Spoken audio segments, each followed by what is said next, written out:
इधर Marvel fans और Spiderman fans की जो मार्वल स्टूडियो से कंप्लेन थी वो इस वाली मूवी में तो दूर होने जा रही है। जो इधर मार्वल फैंस थे वो हल्क को लेके काफी ज्यादा कंप्लेन करते थे कि इनक्रेडिबल हल्क के बाद हमें जो हल्क देखने को मिला था और अवेंजर्स एंड गेम और उसके बाद शी हल्क में भी जो हल्क दिखाया ना, ये हमें बिल्कुल भी जो है ना मंजूर नहीं है। और इस वाले ट्रेलर में हमें जो सैवेज हल्क देखने को मिला है, उसके बाद जो हल्क को जितना ज्यादा ब्रूटल देखना चाहते थे उनको तो वो वाली चीज उधर मिलने जा रही है। और जो स्पाइडरमैन है, ये वाली चीज मैंने पहले भी बोली थी कि जो ये वाली मूवी और काफी ज्यादा फैंस हैं जो कि स्पाइडरमैन को, पीटर पार्कर को ग्राउंडेड स्टोरी में देखना चाहते थे, थोड़ा सा इधर ब्रोक देखना चाहते थे। इस वाले ट्रेलर के बारे में मैं बात करने जा रहा हूं कि हमें क्या क्या इंपॉर्टेंट चीजें देखने को मिलती है।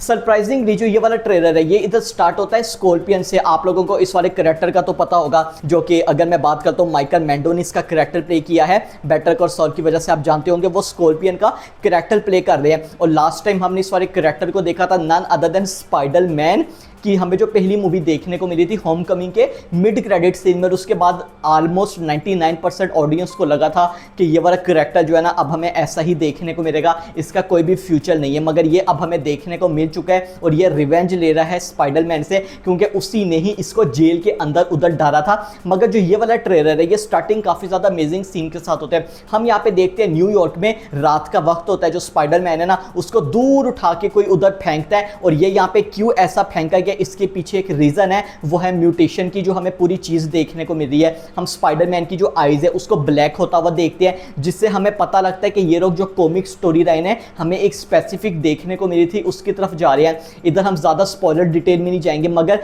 कैसे इसकी जो हमें इनर पावर्स आप कह रहे हैं, म्यूटेशन कह रहे हैं, वो मर्ज होती हुई इधर दिखाई देंगी। और कैसे वो यही कहता है कि मुझे जो है ना इसको फिक्स करना पड़ेगा, मेरा अपने ऊपर कंट्रोल नहीं है। और इसी वजह से हम देखते हैं हमें ट्रेलर में काफी ज्यादा शॉट्स भी देखने को मिले हैं कि वहां पर जब वो स्विंग करता है ना तो उससे हुआ नहीं जा रहा। वो क्यों नहीं हुआ जा रहा, क्योंकि आगे जाके हमें ट्रेलर में दिखाया जाता है कि एकदम से जब वो अपना जो वेब है उसको शूट करने लगता है तो उसका जो वेब है वही यहाँ पे आ जाता है, क्योंकि उसके हमें ऑर्गेनिक वेब देखने को मिल रहे हैं जो कि उसकी बॉडी के अंदर से आते हैं। मुझे वो वाला जोक याद आ गया जो कि आप लोगों को याद होगा स्पाइडरमैन नो वे होम में इधर किया गया था टोबी मैगवायर के साथ। तो अब यहाँ पे पता लगेगा कि टोबी मैगवायर असल में कैसा फील करता था और हमें ये पूरी चीज देखने को मिलेगी। तो ऑफकोर्स यहाँ पे अगर कोई इतने सालों से जो हमें एक मशीन देखने को मिल रही है उस पर रह रहा था, अब उसकी ऑर्गेनिक चीज है तो उसको मैनेज करने में थोड़ा सा तो टाइम लगेगा ना। तो इस वजह से हम ट्रेलर में देखते हैं कि कैसे वहां पे वो जब स्विंग कर रहा होता है तो कभी जो वाटर डैम होता है उसके अंदर जाके गिर जाता है, एक यहाँ पे बिल्डिंग के अंदर आ जाता है जहाँ पे वेडिंग आई होप हो रही होती है। अच्छा, यहाँ पे एक चीज बताने वाली है, आप लोग क्लियरली देख सकते हैं कि जो है ना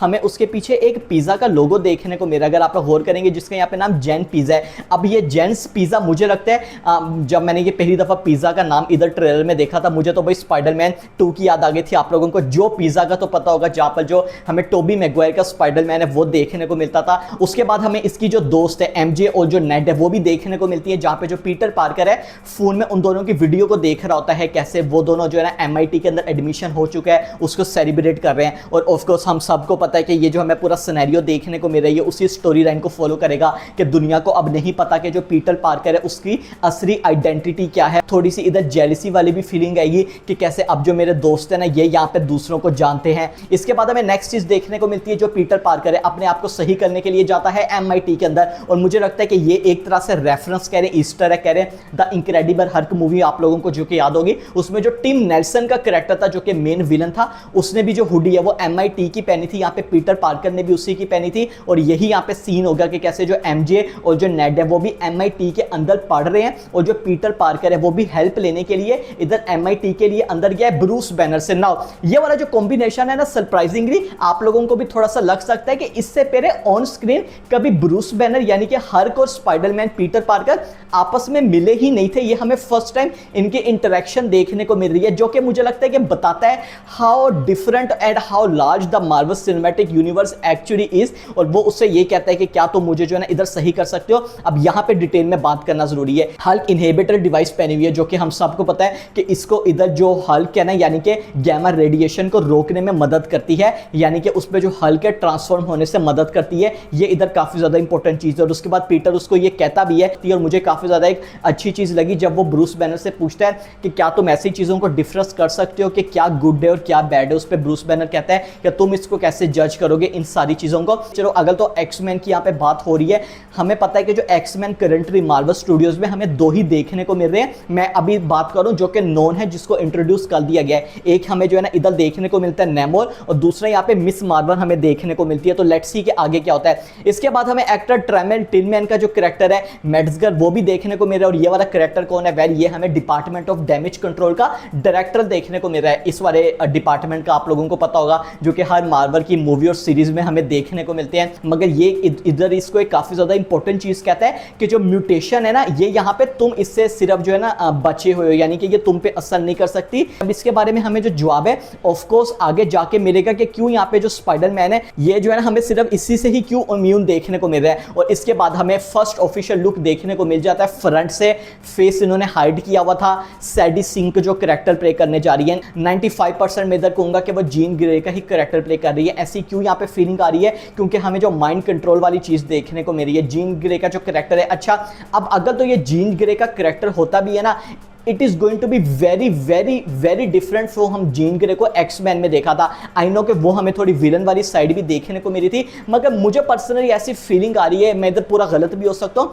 मुझे लगता है कि मार्वल स्टूडियोज का अगर जीन ग्रे को इस वाली मूवी में लाने का लाए है ना, तो ये ज्यादा कोई जिसको कहते हैं ना फ्यूचर को ये लोग सोच रहे हैं। हमें पता है कि अभी अवेंजर्स सीक्रेट वार्स के बाद एक्समैन पे फोकस करने जा रहे हैं, तो मे बी स्टोरी लाइन को सेटअप करने के लिए कि ऑलरेडी जो एक्समैन है वो एग्जिस्ट करते थे, हमें ये वाली स्टोरी लाइन वहां पर देखने को मिल सकती है। और जो इंपॉर्टेंट शॉट है जिसके बारे में मैं बात करूंगा, उसकी जो पावर्स है, हम देखते हैं जितना भी जो न्यूयॉर्क सिटी है उसको उसने टेक ओवर कर लिया, यानी कि वो किसी को भी कंट्रोल कर सकती है। चल वो भी हम इस वाली मूवी में देखने को मिला है। वो इसकी पावर से इम्यून है। हम देखते हैं कि उसको कुछ भी फर्क नहीं पड़ता। अब ये एक और क्वेश्चन है जो कि ऑफ कोर्स हमें मूवी के एंड में या मूवी के मिड में मिलेगा भी, क्यों कुछ ऐसे लोग हैं जो यहाँ पे इम्यून हैं, कुछ ऐसे लोग हैं जो कि इम्यून नहीं है। जैसा कि हमें पीटर पार्कर का पता है, हमें यहाँ पे ब्रूस बैनर का पता है जो इम्यून नहीं है, यानी कि उस पर ये वाला असर हो सकता है। इसके बाद हम पीटर को देखते हैं एमजे के जो अपार्टमेंट है वहां पर जाते हैं। हमें जो है ना इसका एक न्यू बॉयफ्रेंड देखने को मिलेगा, जिसको ईमान एस्फेंडी जो कैरेक्टर है उन्होंने प्ले किया है। जो नेड है उसने पूरे पोस्टर्स लगाए हुए हैं, यानी कि वो खुद से इन्वेस्टिगेट करना चाह रहा है कि जो स्पाइडरमैन है ना उसकी असली आइडेंटिटी क्या है। और उसने यहाँ पे लिखा है none other than Carlos Rodrigues, जो कि हमें एक वाई मैन का मेंबर देखने को मिलता था। तो ये भी मुझे एक अच्छी चीज लगी। तो अब हम आ जाते हैं एलिफेंट इन द रूम। हमें जो नेक्स्ट शॉट देखने को मिलता है जहां पे पीटर पार्कर कहता है मुझे नहीं पता था तुम इतने बिगर हो सकते हो, और हम उधर हल्क को देखते हैं ना, ये हमें सैविज यानी कि थोड़ा ग्रे देखने को मिल रहा है। इसके पीछे की क्या रीजन है, मगर भाई साहब जो कुछ भी हो, हल्क को यहाँ पे दोबारा से देख के बहुत अच्छा लगा। और आई थिंक कि कितने 2018 में हमने लास्ट टाइम देखा था हल्क को प्रॉपर तरह से, मतलब जस्ट इमेजिन 2018 8 साल हो चुके हैं। 8 साल बाद हमें दोबारा से ऐसा हल्क देखने को मिल रहा है। और मैं तो यही चाहता हूं कि यार हल्क तो ना ये लोग हमें ऐसा मूवमेंट दे जो अवेंजर्स एज ऑफ अल्ट्रॉन में देखने को मिला था, जहां पर आप लोगों को पता होगा जो हल्क का उसको और आयरन बस्टर का हमें पूरा स्मैशिंग देखने को मिली थी ना। तो मैं तो भाई साहब हल्क को ना बिल्कुल वैसा ही देखना चाहता हूँ। लेट्स सी कि क्या होता है। और इसके बाद हमें आंट मे भी देखने को मिलती है, जो कि स्पाइडरमैन को थोड़ी सी नरेट कर रही होती है कि ये जो सारी चीजें तुम्हारे लिए काफी ज्यादा स्केरी हो सकती है, मगर इस सारे टाइम में तुम्हें याद रखना होगा जो कि लोग तुम्हें प्यार करते हैं। और एक तरह से मैंने अगेन बोला ना कि ग्राउंडेड स्टोरी है, थोड़ा सा इमोशनल टच देने के लिए इसको यहाँ पर लाई गए हैं। हमें आगे जाके फ्रैंक कैसल का भी एक सीन देखने को मिलता है पनिशर को, और ये मैंने एक्सपेक्ट ज्यादा नहीं किया था। मैं इस वाले सीन के लिए एक्साइटेड हूँ कि पनिशर और जो एमजे इनकी कन्वर्सेशन कैसे होगी, क्योंकि अगर तो आप लोगों ने पनिशर सीरीज देखी है, आप लोगों को पता होगा कि जो पनिशर की कन्वर्सेशन होती है ना वो मतलब थोड़ी शॉर्ट होती है, और जिसको कहते हैं ना ये अपने टाइम पे ही उसको। इसके बाद हमें हैंड भी देखने को मिलेगी, और भाई साहब जो हैंड के सीक्वेंस है मुझे तो बहुत ही ज्यादा अच्छे लगे। हम स्पाइडरमैन को देखते हैं कि जो हैंड है ना उससे वो फाइट कर रहा होता है, और आप लोगों ने हैंड को ऑलरेडी आयरन फिस्ट हो गई, डेयर डेविल बोर्न अगेन हो गया, ओ सॉरी डेयर डेविल सीजन 2 हो गया नेटफ्लिक्स वाला, उसमें देखा होगा। यहां भी हमें हैंड देखने को मिलेगी। और क्या इधर डेयर डेविल का कोई लिंक हो सकता है? वेल इसके लिए हमें मूवी का वेट करना पड़ेगा, मगर हम यहाँ पे देखते हैं कि जो स्पाइडरमैन है ना वेब टोर्नेडो का भी यूज करता है हैंड को रोकने के लिए। तो मैं इस वाले सीन के लिए एक्साइटेड हूं। और ये वाला ट्रेलर इधर एंड होता है स्पाइडरमैन के साथ, जहां पर जो हल्क है वो उस पर अटैक कर कर रहा होता है और ये वही वाला सीक्वेंस होने जा रहा है जो कि हमने पहले मूवी में देखा था,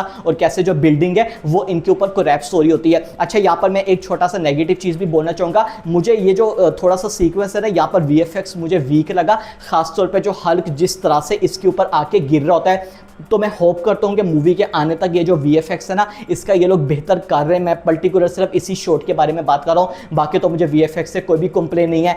मूवी तो एक्साइटेड है, थोड़ी सी अलग होने जा रही है एज कम्पेयर टू हमने अगर मैं बात करता हूँ बाकी स्पाइडरमैन की मूवीज देखी थी, और मुझे लगता है कि एक ऐसी मूवी होगी जिससे जो ऑडियंस है ना थोड़ी और कनेक्ट हो सकती है, थोड़ी और लाइक कर सकती है। तो मैं तो एक्साइटेड इस वाली मूवी के लिए। लेट्स सी के जो चीज़ें हैं वो किस तरह इधर प्ले करती हैं। वीडियो अच्छी लगी लाइक कर दीजिएगा, सब्सक्राइब करना मत भूलिएगा। Wish you guys in my next video.